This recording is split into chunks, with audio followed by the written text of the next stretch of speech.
রাজ্য বিধানসভার চলতি বাজেট অধিবেশনের প্রথম দিন গত 21শে মার্চ রাজ্য সরকারি কর্মচারীদের জন্য আরো এক দফা ডিএ ঘোষণা করেছিলেন মুখ্যমন্ত্রী ডাক্তার মানিক সাহা। সেদিন 3% ডিএ ঘোষণা করেন মুখ্যমন্ত্রী।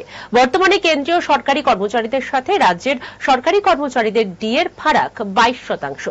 রাজ্য সরকারি কর্মচারীদের এই বকেয়া ডিএ মিটিয়ে দিতে রাজ্যের বিজেপি নেতৃত্বাধীন সরকার যে ইতিবাচক দৃষ্টিভঙ্গি নিয়েই কাজ করছে তার আভাস মঙ্গলবার বিধানসভার অধিবেশনে দেন অর্থমন্ত্রী প্রণজিৎ সিংহ রায়।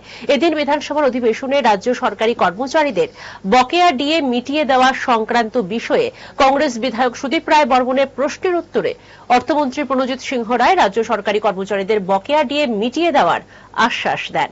সেই সাথে অর্থমন্ত্রী এদিন জানান, সম্প্রতি রাজ্য সফরে আসা ষোড়শ অর্থ কমিশনের প্রতিনিধি দলের কাছে রাজ্য সরকারের পক্ষ থেকে যে দাবিগুলো রাখা হয়েছে তিনি বিশ্বাস সেই দাবিগুলো পূরণ হবে। অর্থনৈতিক স্বচ্ছতা বা আমাদের যেটা দেখে 16th ফিনান্স কমিশন আমাদেরকে প্রশংসা করে রেখেছেন, আমাদেরও আমাদের সেই সমস্ত দাবিগুলো আমরা আমাদের তরফে রাখা হয়েছে। আমাদের বিশ্বাস সেগুলো হবে। আর ডিএ প্রাধান্য আমরা দিচ্ছি, আপনি আমাকে থামালে হবে না, তো আমার বক্তব্য রাখবেন না, আমি বুঝতে দেবো না।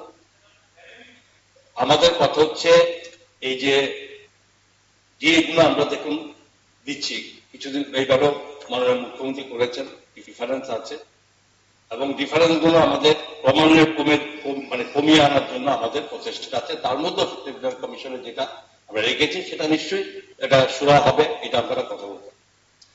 পরবর্তী